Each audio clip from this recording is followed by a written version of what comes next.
De hecho, creo que ya debería estar compartiendo. Sí. Buenas tardes a todos. Sean bienvenidos a nuestro acostumbrado espacio de lactancia humana. En la tarde de hoy tenemos un lujo de expositor, que es el doctor Rafael Santiago, quien nos va a hablar de oligosacáridos de la leche humana y el efecto de la lactancia en la microbiota saludable. El doctor Rafael Santiago es médico cirujano de la Universidad de los Andes, pediatra de la Universidad de los Andes también, gastroenterólogo infantil del Hospital de Niños JM de Los Ríos, es, jefe de posgrado, jefe de servicio, novio de la madrina, eh, em, de nosotros es presidente del capítulo de gastro, pediatría, es el representante de la Junta Directiva Central en Educación Médica Continuada y es el amigo de la casa y bueno, con ustedes nuestro querido Rafa Santiago. Adelante, Rafa. Hola, muy buenas tardes. Muchísimas gracias, Elvia, por la invitación y gracias a ustedes por estar aquí con nosotros hoy. Eh, Hoy tenemos oligosacáridos y microbiota en la leche humana y en el lactante, que es un tema muy importante. Quienes me conocen saben que venimos hablando de microbiota hace más de 20 años. Y bueno, tenemos que la lactancia materna, la lactancia humana tiene que ser exclusiva hasta los 6 meses. Eso ya lo hemos visto a lo largo de todo este curso, con una introducción gradual de los alimentos a partir de los 6 meses, pero que se debería prolongar la lactancia durante 2 años o más hasta que la diada lo consideren que debe llegar. En cuanto a la composición de la leche materna, la leche humana, el 15% es sólido, 85% es agua, y de ese sólido está dividido en proteínas, oligosacáridos, lípidos y lactosa. Siempre recordemos que la leche materna, la leche humana, tiene más lactosa que la vaca. Pero hoy nos vamos a concentrar en ese 5 a 15% de HMOs. También la leche tiene vitaminas, oligoelementos, inmunoglobulina, microbiota, hormonas, enzimas y células que reciben el niño. Pero nos vamos a concentrar en una primera parte en esos HMOs. ¿Y cuál es la importancia de la lactancia? Pues lo sabemos todos. Disminuye el 20% de mortalidad por diarrea en los primeros 6 meses, disminuye el riesgo de alergia en la infancia, disminuye el riesgo de hospitalizaciones, incluso en poblaciones con déficits socioeconómicos, disminuye los riesgos de enfermedades infecciosas y digestivas, de la enterocolitis necrotizante, evita el maltrato infantil, la muerte infantil e incluso la muerte materna. Y muchos de esos beneficios que nos aporta la leche humana están involucrados en los HMOs o los oligosacáridos de la leche humana. ¿Y qué son oligosacáridos? Son cadenas de 3 a 22 monosacáridos a los cuales se le une una lactosa, fucosa, acetilglucosamina galactosa o ácido ciálico. Y estas combinaciones de cuanto el número de monosacáridos y de cuál de estos componentes la conforman van a dar sus funciones. Otra característica es que no son digeribles, son resistentes al ácido gástrico y a la digestión enzimática tanto de la cámara gástrica como del intestino delgado de los recién nacidos y lactantes. Se sintetiza en la glándula mamaria y hay descritos más de 200 tipos. Mucho mayor en el calostro y mucho menos que en la leche madura, y además su variabilidad y su composición es determinada genéticamente. Como vemos, tiene glucosa, galactosa, N-acetilglucosamina, fucosa, ácido ciálico y están clasificados en fucosilados neutrales, no fucosilados neutrales y los cialilados, que son ácidos, y ahí tienen las composiciones a mano derecha, las concentraciones de cada uno. Y los símbolos azules, amarillos, rojo y el rombo vino tinto son parte de la nomenclatura internacional aceptada. ¿Qué factores afectan la producción de los HMO por las mamás? Genético. La microbiota intestinal materna modula la producción de oligosacáridos. La duración de la lactancia, como ya les dije, en el calostro hay una cantidad y en la leche madura hay otra. La dieta materna, el índice de masa corporal materno, el modo de parto, si es parto cesárea, y el número de partos de esa señora y la duración del embarazo lo van a modificar porque no van a ser los mismos unas HMOs de un embarazo que terminó prematuramente a un embarazo que terminó a tiempo. Hay un fenotipo materno secretorio, hay unas mamás distribuidas a nivel mundial, porque eso está estudiado, que son capaces de producir más fucosilados o menos fucosilados. Tienen efecto en el desarrollo de la microbiota intestinal del recién nacido, porque como les dije, resisten la digestión del aparato digestivo del recién nacido, pero son sintetizados y utilizados por la microbiota y favorecen la colonización por bifidobacterias y bacteroides que crecen y proliferan, ya que Gracias, usan los doctora. HMOs como único sustrato. Por favor, los micrófonos, si son tan amables. Las bifidobacterias son capaces de transformar estos HMOs en ácidos grasos de cadena corta, como el ácido propiónico, por ejemplo, y pues tienen funciones antibacterianas y ya las vamos a ver más adelante. Además, estimulan y regulan las respuestas de la mucosa en lo que se refiere a inmunidad y otras funciones más. Participan en la maduración del tubo digestivo, como ya les dije, participan en el crecimiento selectivo de microbiota residente, tiene actividad antimicrobiana durante los primeros meses de vida, en la etapa de lactante, controla y regula las funciones metabólicas en el epitelio, participa en la absorción de nutrientes e incluso tienen acción prenatal. ¿Tienen función de prebiótico? Sí, porque es el único sustrato utilizado por bacterias como bacteroides y bifidobacterias para su proliferación. Los fucosilados y los que tienen el lactato tetraosa participan en el cambio de la composición microbiana de la microbiota intestinal del recién nacido y la fermentación de estos HMO produce ácidos grasos de cadena corta. Tienen función antiadherente y antiinfecciosa porque estimulan la producción de mucinas y péptidos antimicrobianos por la mucosa. Tienen una estructura similar a los glicanos de la mucosa, a los componentes de la mucosa, y las bacterias, sobre todo las patógenas, se unen o hacen unión con estructuras del oligosacárido y el peristaltismo se los lleva y los expulsa en las heces. Modula la infección mediante la interacción célula-célula y huésped-microbio y está demostrado que los dos fucosilados, tres fucosilados, los que tienen el lactato N-tetraosa, los 3 sializados y 6 sializados, tienen funciones contra Campylobacter jejuni, Escherichia coli enteropatógena, la toxina del Vibrio cólera, Helicobacter pylori, virus sincitial respiratorio, norovirus, rotavirus. Entonces, además se les ha demostrado funciones específicas antimicrobianas contra estos gérmenes patógenos. Tienen función inmunomoduladora porque estimulan la eficacia de la inmunidad celular. El 3 y el 6 oligosacáridos sializados o sialilado mejora la inmunidad innata, mejora la expresión de quimiosinas del reclutamiento de células inmunitarias. El 2 fucosilado, el 3 el 6 sializado disminuyen la liberación de citoquinas inflamatorias. Además, participan en el equilibrio entre las poblaciones de leucocitos Th1 y Th2 y de esa forma previenen la presencia de alergias. Tiene además, modula las células epiteliales porque trabaja en la regulación de la proliferación, diferenciación de las células epiteliales y de la apoptosis. Participa en la expresión de glicanos en el ciclo celular y en la expresión de algunos genes, permitiéndola o limitándola. Y en lo que se respecta al sistema nervioso central, el sistema nervioso central es un órgano que deja altamente sialilado. Y muchos de estos oligosacáridos que pasan a la sangre sin ningún metabolismo aportan el ácido siálico que necesita el cerebro en esta etapa de desarrollo, ya que, como les digo, el cerebro tiene una alta demanda de este ácido. Entonces, la luz intestinal, los oligosacáridos de la leche humana que aporta con la leche, tienen funciones en el epitelio, como estimular la función de las células caliciformes, de la proliferación de las células de la cripta, incrementan la función de barrera, tienen función prebiótica e influencian la expresión genética.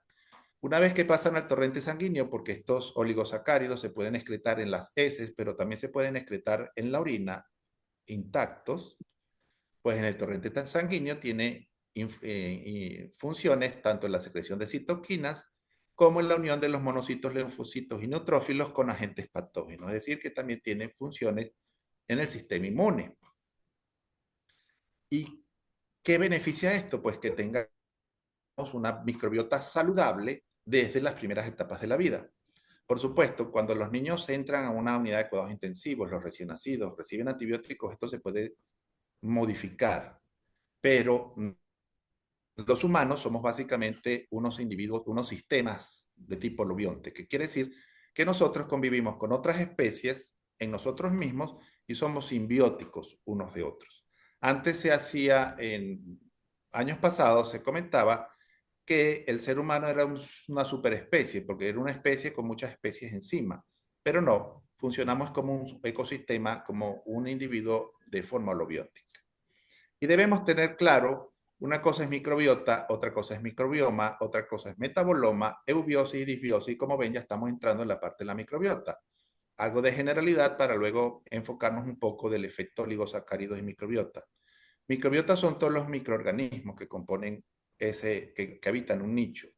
Microbioma es la carga genética de esos microorganismos. El metaboloma es todos los productos bioquímicos que producen como producto final del metabolismo de estos microbiotas.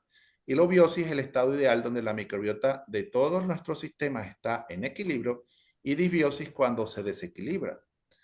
Y esta disbiosis, por supuesto, tiene manifestaciones clínicas que no son de lo mejor, por supuesto. Entonces, microbiota es el conjunto de microorganismos presentes en un entorno definido.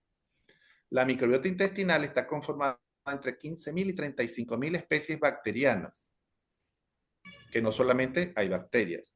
Hace 20 años, cuando uno empezó a hablar de este tema y a estudiar este tema, decíamos que había entre 1.000 y 2.000 especies. Ya hoy día se sabe que pasan de 35.000 especies solo en el intestino. Esta microbiota puede ser residente o transitoria. Residente es la que tenemos y la que se forma con nosotros y evoluciona con nosotros a lo largo de la vida. Y transitoria es la que se presenta circunstancialmente por un cambio de dieta, por un cambio de ambiente, por una enfermedad o por recibir algunos Es una clase, medicamentos. mami. Los micrófonos, por favor, si son tan amables. Las bacterias que tenemos en nuestra microbiota intestinal, y me estoy refiriendo a microbiota intestinal porque tenemos microbiota en aparato respiratorio superior e inferior, en aparato genital, en la piel, en el aparato auditivo, pero vamos a referirnos básicamente a la microbiota intestinal, que es la más estudiada. La proporción entre anaerobias, aerobias de 1.000 a 1, y estas están conformadas por Firmicutes y bacteroides básicamente, pero tenemos actinobacterias, proteobacterias, hongos y virus que también incluyen la microbiota intestinal. La relación entre las células de la microbiota y las células de nuestro cuerpo es 1 a 1, pesan aproximadamente 1 kilo, es individual y es personal, ninguno tiene una microbiota igual al otro, es como la huella dactilar. Evolucionan con nosotros y en todo nuestro ciclo de vida, desde el nacimiento hasta la vejez, y la mayor parte está en el intestino delgado, como le digo, y es la que más ha sido estudiada. Fíjense un estudio que es viejo, pero que me parece súper interesante, del 2006 originalmente, del 2013 obtuvieron unos datos similares, cómo la vía de parto modifica la microbiota intestinal. La línea naranja es bifidobacterias de un niño obtenido por parto vaginal, y la línea azul, la barra azul, es obtenido por cesárea. Y vean que el niño que nace por cesárea necesita 180 días de vida con lactancia materna exclusiva para alcanzar la cantidad de bifidobacterias en el intestino que un niño que nace por parto vaginal la tiene a los 10 días de vida. Entonces quiere decir que la vía de nacimiento sí afecta a la microbiota intestinal. Por supuesto, la microbiota de los recién nacidos es distinta al niño prematuro, del niño de término. El niño que se alimenta de lactancia materna, por supuesto, por todo lo que la lactancia materna nos aporta, incluso los oligosacáridos, va a ser distinto al niño que recibe fórmulas, por la razón que sea. La presencia de patologías, el consumo de medicamentos y fibra en la etapa que ya puede consumir fibra van a modificar la microbiota de los individuos. ¿Y cuál es la función de la microbiota? Pues la microbiota tiene múltiples funciones: nutritiva, trófica, de defensa, de motilidad y metabólica. ¿Por qué tiene una función nutritiva? Porque la microbiota digiere la fibra que nosotros no digerimos, que nuestro cuerpo, por lo menos el 30% de la fibra que nuestro sistema digestivo no digiere, no los digiere la microbiota. Y eso quiere decir que hay un aporte más. tanto de ácidos grasos de cadena corta que entran en el sistema metabólico y regula el metabolismo de lípidos y glúcidos, y ahí es donde está de nuestro cuerpo y ahí es donde entra en la función metabólica. Tiene una función trófica porque la microbiota estimula el desarrollo y la función del epitelio, no es que lo hace más frondoso y más grande. Tiene una función protectora porque protege desde el punto de vista mecánico, porque hace una barrera protectora, consume nutrientes y ocupa los nichos que pudieran ocupar las bacterias patógenas, y además tiene una función inmunológica porque estimula el desarrollo del sistema inmune y la respuesta inmune como tal. Y de motilidad porque mejora en la interacción que hay entre microbiota, cerebro-intestino a través de los ejes que existen, mejora el funcionalismo y la motilidad de todo el tubo digestivo.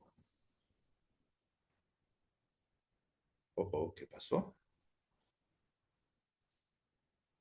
Y es que, ok, la microbiota puede ser alterada y causar infecciones, pero también nos protege de las infecciones. Regula la permeabilidad intestinal y el movimiento intestino, como ya comenté. Afecta el metabolismo de lípidos, glúcidos e incluso de las estructuras óseas. Se relaciona con aterosclerosis, obesidad, diabetes y osteoporosis. Hay gérmenes, microbios de la microbiota intestinal que se relacionan con la obesidad. La colonización por microbiota del intestino del niño y de la piel del niño está influenciada por la leche humana, por supuesto, y por el contacto piel a piel con la madre, y tiene capacidad de regular respuestas neuroinflamatorias, de mitigar la lesión cerebral en niños que han sufrido hipoxia e isquemia neonatal. Y estos son datos que realmente los estoy leyendo justamente cuando preparaba esta clase el fin de semana. Pero ¿qué sucede con la leche humana? La leche humana siempre se pensó que era estéril, pero en el 2012, y este es un estudio si quieren antiguo, pero es casi que el primer estudio que publicó esta información, nos reportaron que tenía más de 700 bacterias. Esa cantidad de microorganismos se mantiene y que el lactante recibe diario de 10 a las 5 a 10 a las 7 bacterias, es decir, un 1,5 ceros, que son 100.000, o un 1,7 ceros, que son millones. Que las madres que tienen sobrepeso tienen una diversidad de microbiota de la leche disminuido, que las madres que tienen una cesárea electiva tienen una disminución de la diversidad, pero las madres que paren por cesárea no planificada tienen una diversidad de microbiota en su leche similar al parto normal, y que por supuesto esta microbiota participa de la leche, participa en la colonización intestinal. Entonces, como ven, el niño tiene contacto con la microbiota del canal del parto o de la piel de la mamá, y los oligosacáridos de la leche humana favorecen una microbiota bifidogénica de bacteroides que es beneficiosa, pero a su vez la mamá, su leche materna, además de oligosacáridos, le aporta microbiota y le aporta microorganismos, entre otras muchísimas cosas. Entonces todo esto se va concatenando para que el niño tenga una microbiota intestinal mucho más saludable. Y ese microbiota de la leche humana tiene un efecto beneficioso, depende de la microbiota intestinal de la madre, va a depender la microbiota de la leche y por supuesto previene infecciones, estimula la maduración del sistema inmune y aporta una colonización vertical de bacterias entre la madre y el niño. Y estos son algunos de los microorganismos que componen la microbiota de la leche humana. Recuerden que dijimos que eran 700.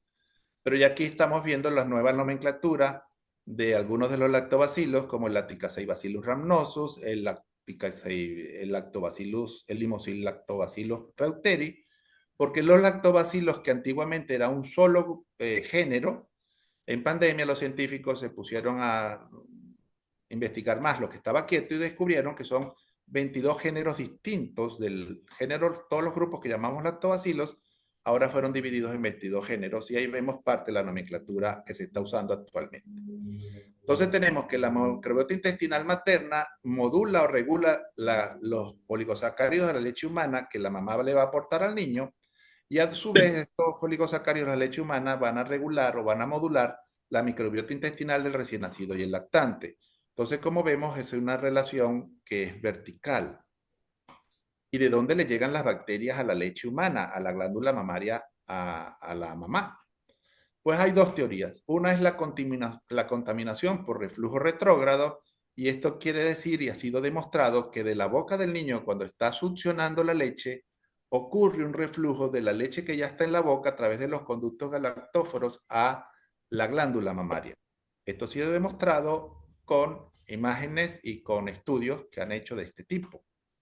Y es una de las teorías por las cuales la mamá pudiera tener microbiota de la leche humana. Pero como ya se ha demostrado la relación de la microbiota intestinal con la microbiota de la leche, pues se supone que debe de existir una circulación entero-mamaria endógena en la cual las células dendríticas, que esa imagen roja en el epitelio intestinal que está a la parte inferior a la izquierda de sus pantallas, vemos cómo esas células dendríticas fagocitan o atrapan bacterias la luz del intestino y por una circulación desde el intestino hasta la glándula mamaria llevan esta microbiota hasta la glándula mamaria.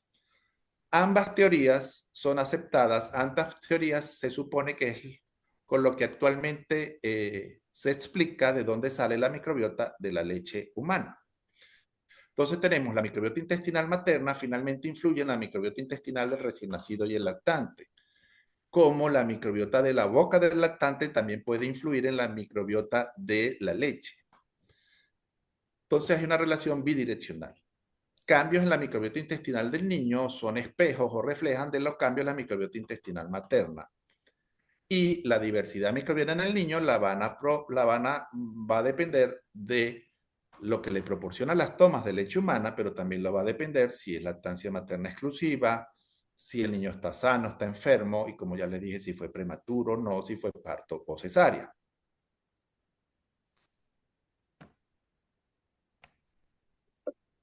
Disculpen que se me queda como pegado. ¿Qué pasará? No sé. ¡Uy! Pero aquí viene. Ya vamos a terminar. Entonces tenemos que la microbiota de la leche humana y los oligosacáridos van a producir abundancia y variedad de la microbiota de la leche. Y eso va a depender también que hayan oligosacáridos fucosilados y sializados. Hay una correlación negativa de estos oligosacáridos con el estafilococo y la colonización del estafilococo en el intestino del niño. Hay una relación positiva con el estreptococo. El lactato N-tetraosa y los dos fucosilados tienen una correlación negativa con gérmenes como proteo y actinomicetes, que pueden ser patógenos, pero tienen una relación positiva con los bifidobacterias de la mucosa intestinal del niño. Y los fucosilados tienen una correlación positiva con los lactobacilos y las akermancias, que la akermancia mucofílica es uno de los microorganismos que más se están estudiando en este momento por los beneficios que produce. Entonces, como ven, la microbiota de la leche humana del niño va a depender de los oligosacáridos porque hay relaciones positivas, correlaciones positivas o negativas con patógenos. Aquí tenemos más.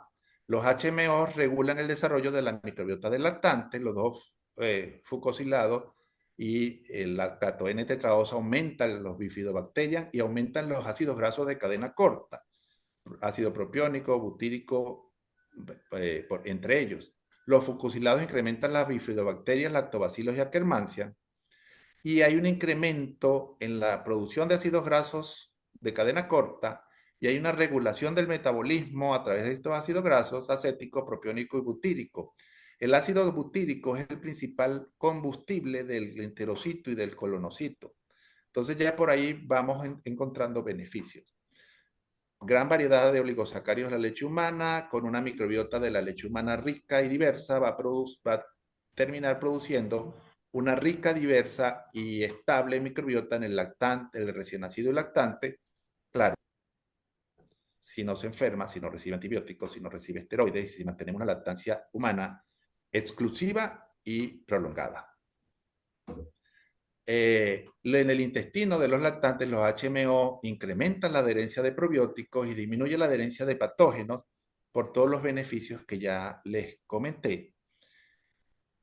Y entonces, ¿qué tenemos para llevar? Que la leche humana es rica en microorganismos, que son más de 200 oligosacáridos y son más de 700 microorganismos, que la microbiota de la leche humana va a depender de la circulación enteromamaria y del reflujo retrógrado, porque estas dos teorías explican lo que sucede, que los oligosacáridos de la leche humana influyen en la conformación de la microbiota del recién nacido y lactante, que es una etapa crucial para la implementación de una microbiota intestinal saludable permanente, que la microbiota del materna influye tanto en la calidad de los oligosacáridos y por supuesto en la microbiota del recién nacido y lactante, que la microbiota intestinal materna va a afectar finalmente a la del niño, que los oligosacáridos actúan con efecto prebiótico, antiinfeccioso, antiadherente, que estimulan el desarrollo neurológico, que es un inmunomodulador y estimula el desarrollo del epitelio. Entonces, como vemos, tenemos cositas importantes para llevarnos a casa.